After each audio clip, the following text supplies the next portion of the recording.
नमस्कार, आप सबका स्वागत है। रात्रि के 8 बज चुके हैं। मैं संजीव चतुर्वेदी आपके साथ न्यूज बुलेटिन लेकर हाजिर हूं।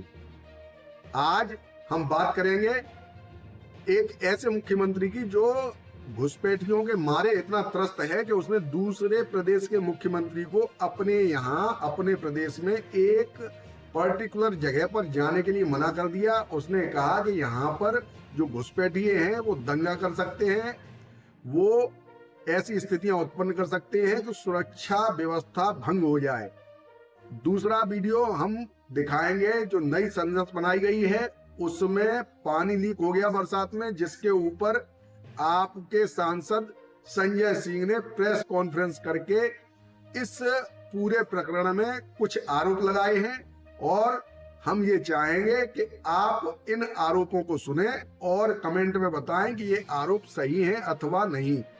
अगर बात मेरी की जाए तो मुझे ऐसा लगता है कि दिल्ली में बारिश अत्यधिक होने की वजह से ये सारा घटनाक्रम हुआ है, लेकिन एक जो पार्टी है, आप पार्टी है, विश्वस्त पार्टी है, उसका एक सांसद अगर प्रेस कॉन्फ्रेंस करके इस पूरे प्रकरण में घोटाले की बात करता है तो उस पर भी विचार करना लाजमी है, उसकी भी जांच होनी चाहिए। लेकिन जनता जनार्दन उसका वक्तव्य क्या है ये आप हमें नीचे कमेंट बॉक्स में बताएं, हमें हर्ष होगा। चलिए पहले चलते हैं आज के मुख्य समाचार की तरफ। जो दिन भर के समाचार हैं उन पर एक निगाह डालते हैं।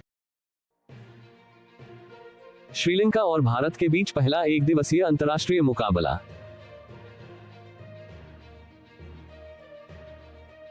क्या दलितों व आदिवासियों का जीवन भेदभाव मुक्त हो गया? मायावती ने उठाए सवाल। एटा में मकान में सोए परिवार के 4 सदस्यों की दबने से मौत। मुरादाबाद कांवड़ियों पर दूसरे समुदाय के लोगों ने किया पथराव, दरोगा व 6 कांवड़िए चोटिल। दिल्ली में एक और हादसा, भर-भराकर गिरी इमारत, 4 को बचाया, मलबा हटाने का काम जारी।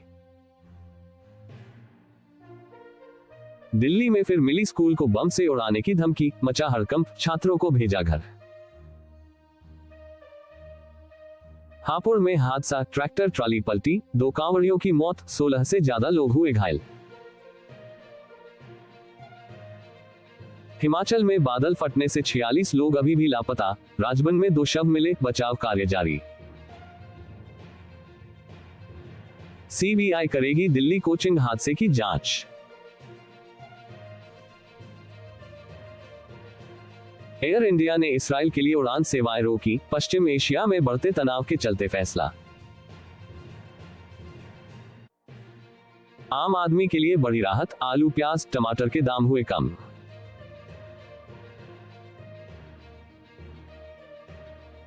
मिड डे मील से कई बच्चों की हालत बिगड़ी, स्कूल में मचा हड़कंप, पोटली में मिला जहरीला पदार्थ। पहाड़ों पर अगले 8 दिनों तक बादल फटने का खतरा, भारी बारिश की आशंका। बिहार सिपाही भर्ती परीक्षा में लागू होगा एंटी पेपर लीक कानून।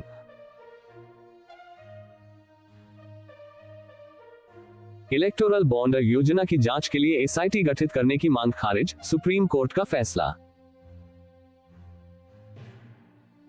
यूजीसी नेट जून सत्र के लिए एग्जाम शेड्यूल हुआ जारी, 83 विषयों के लिए होगी परीक्षा। बाहें फैलाकर इंतजार कर रहा हूं, राहुल का दावा, चक्रव्यूह वाले बयान के बाद ईडी बना रही छापेमारी की योजना। उत्तराखंड सीएम ने विदेश मंत्री को भेजा पत्र, म्यांमार फर्जी नौकरी रैकेट मामले में हस्तक्षेप का किया अनुरोध। आसमान में रहस्यमय धमाके की गूंज से हिला बरेली, घरों से बाहर निकले लोग। कोई पाप किया होगा तभी संदेह है, राहुल गांधी के ईडी रेड वाले दावे पर ललन सिंह का तंज। कोचिंग हादसे की जांच सीबीआई को, ड्राइवर की गिरफ्तारी पर हाईकोर्ट नाराज। तबाही वाली बारिश, उत्तराखंड में 13 की मौत, हिमाचल में 49 लोग अभी भी लापता, केदारनाथ में रेस्क्यू जारी। अयोध्या रेप पीड़िता की मां से मिले सीएम योगी, आरोपियों पर कड़ी कार्रवाई का दिया भरोसा। 100 रुपये के हथौड़े के चक्कर में 4 की मौत। हथौड़े के चक्कर में एक कर उतरे थे कुएं में। अमेरिका की उपराष्ट्रपति कमला हैरिस ने इजरायल का किया समर्थन।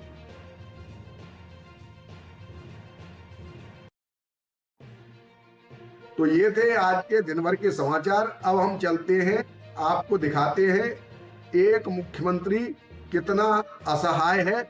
वो दूसरे प्रदेश के मुख्यमंत्री को एक पर्टिकुलर जगह जाने से रोक रहा है। उसका कहना है कि ये जो शरणार्थी हैं, घुसपैठिए हैं, जो अनऑथराइज तरीके से भारत में घुसपैठ कर रहे हैं, ये कहीं दंगा ना कर दें।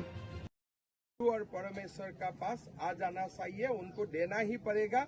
ऐसे हम कानून से आवेदन करूंगा और कानून से निर्देश लाके हम लोग प्रशासन को फोर्स करेगा कि डांडू और परमेश्वर को अपना जमीन मिल जाए। जमीन लेगा मार के देख के बहुत दुख लगा। हमारा पार्टियों का ओर से हम लोग ये परमेश्वर हेम्ब्रम जी और डांडू हेम्ब्रम जी को 1-1 लाख रुपया हम लोग देगा कानूनी लड़ाई लड़ने के लिए और अपना ट्रीटमेंट करने के लिए। हमारा पार्टी का ओर से हम लोग दोनों परिवारजनों को 1-1 लाख रुपया दूंगा और कानूनी जो लड़ाई होगा आगे, उसमें हमारा पूरा पार्टी ये दोनों परिवार का साथ देगा। सर, गोपीनाथपुर जाने से आपको रोक दिया गया, क्या कहेंगे इस पर? मेरा भी मालूम नहीं है। ऐसे मैं एक प्रदेश का मुख्यमंत्री हूं। अगर मेरा प्रदेश में झारखंड का मुख्यमंत्री आते हैं, मैं कभी मना नहीं करूंगा इस जगह मत जाइए, उस जगह मत जाइए। कल भी मेरा प्रदेश में हरियाणा का मुख्यमंत्री आ रहा है, जहां जाना है जाइए। लेकिन मुझको बोला गया है कि आप गोपीनाथपुर नहीं जा सकते हैं, इसलिए बंगाल का ओर से और यहाँ से भी घुसपैठिया हल्ला कर सकते हैं। अगर देश का एक मुख्यमंत्री घुसपैठियों को डर से अगर हम लोग अपने ही इलाका में जा नहीं सकता हो, तो आप लोग सोच सकता है कि झारखंड का हालत कितना बिगड़ चुका है। लेकिन मैं जोर जबरदस्ती में जाना नहीं चाहूंगा, इसलिए मैं एक संवैधानिक पद में हूं। सरकार का कोई निर्देश होता है तो मानना मेरा धर्म है। लेकिन मैं दोबारा जरूर आऊंगा गोपीनाथपुर में और सरकार को मैंने जो करना है करूंगा कि आपको जो करना है करिए, लेकिन हमें गोपीनाथपुर आना है। मुझको दोबारा मैं आऊंगा। इस बार मैं सिचुएशन को देखते हुए मैं सिचुएशन को खराब करना नहीं चाहूंगा, लेकिन मैं गोपीनाथपुर दोबारा जरूर आऊंगा।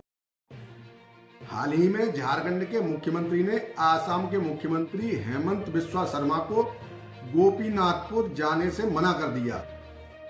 दरअसल वह गोपीनाथपुर इस वजह से जा रहे थे कि रोहिंग्याओं ने वहां के आदिवासी लोगों की जमीन पर कब्जा कर रखा है। ये जो मना किया गया, ये इस वजह से मना किया गया कि जो घुसपैठिए हैं, अनऑथराइज्ड घुसपैठिए हैं, वो कहीं ऐसी स्थितियां उत्पन्न न कर दें कि विरोध करें जिससे हिंसा भड़क उठे।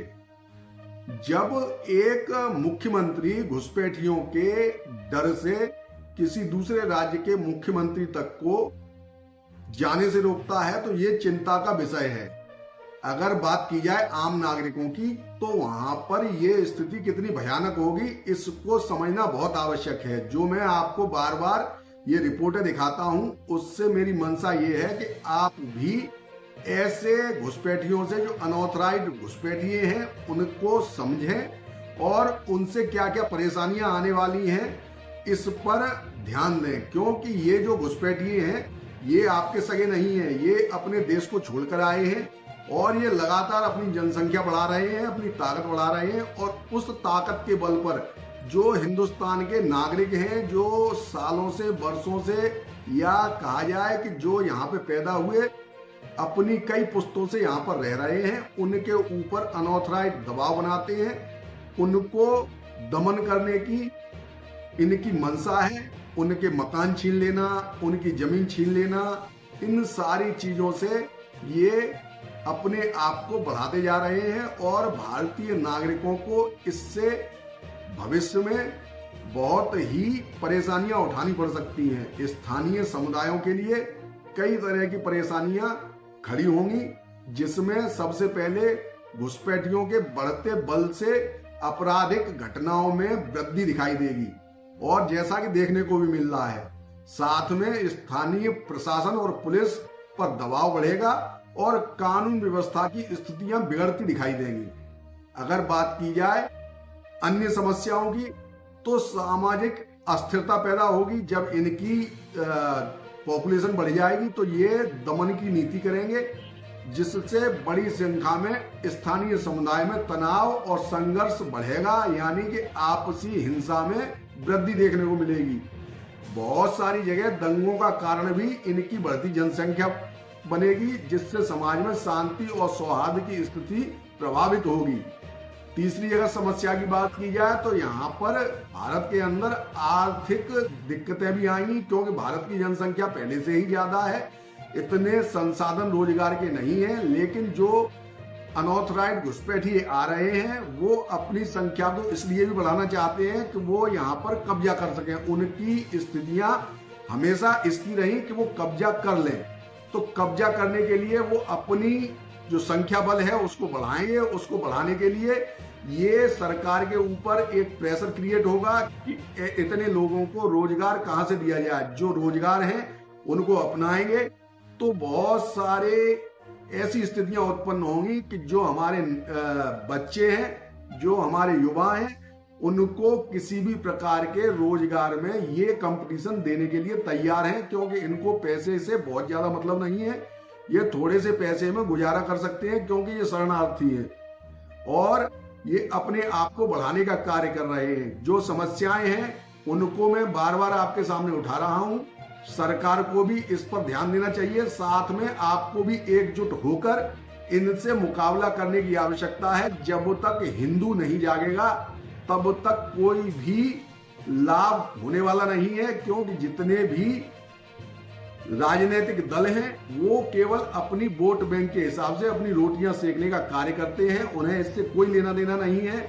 जब भविष्य में कभी ऐसी स्थितियां आएंगी तो नेताओं का भी बदलाव हो जाएगा, हिंदू नेता नहीं रहेंगे। राजनेता जितने भी हैं वो सारे मुसलमान हो जाएंगे, कन्वर्ट हो जाएंगे और हिंदुओं के ऊपर दमनकारी नीति चलेगी। जो हिंदू शांत प्रिय है उसको किसी न किसी तरीके से यह करना पड़ेगा कि वो मुकाबले में आकर खड़े हों और इनका विरोध करें। अगर विरोध आप एकीकृत होकर नहीं करेंगे तो आपको बहुत सारी परेशानियों का सामना आगे चल के करना पड़ेगा और आपको आने वाली पीढ़ियों को भी ये जवाब देना होगा कि जब ये घुसपैठिए शरणार्थी भारत के अंदर घुसपैठ कर रहे थे और अपनी संख्या बल बढ़ा रहे थे, तब आप क्या कर रहे थे। जब आपकी आने वाली पीढ़ियां ये बात आपसे पूछेंगी तो आप जवाब देने लायक नहीं रहेंगे। इसलिए आपको अभी जागना चाहिए, इनका मिलकर मुकाबला करना चाहिए। जो हिंदूवादी नेता हैं, जो हिंदुत्व को लेकर चल रहे हैं, उनका आपको सपोर्ट करना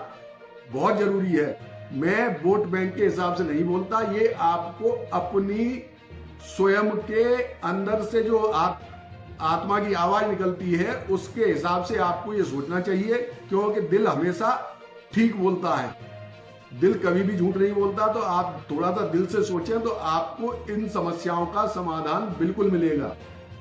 भविष्य में इससे उत्पन्न होने वाली परेशानियों से बचने के लिए आपको इनका मुकाबला करना ही होगा। आप सुरक्षित बने रहें, यही हमारी कामना है। इसी के साथ इस रिपोर्ट को अंत दूंगा। आप लोग अपना ध्यान रखें। अब हम आपको संजय सिंह द्वारा की गई प्रेस कॉन्फ्रेंस दिखाते हैं और चाहेंगे कि आप अपना वक्तव्य इस पर अवश्य दें। कमेंट बॉक्स में कमेंट अवश्य करें।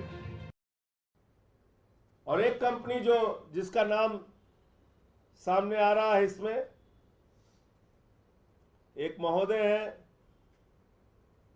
जिन्होंने इसका नक्शा तैयार किया है। ये है इसकी डिजाइन तैयार करने वाले HCP design planning and management private limited.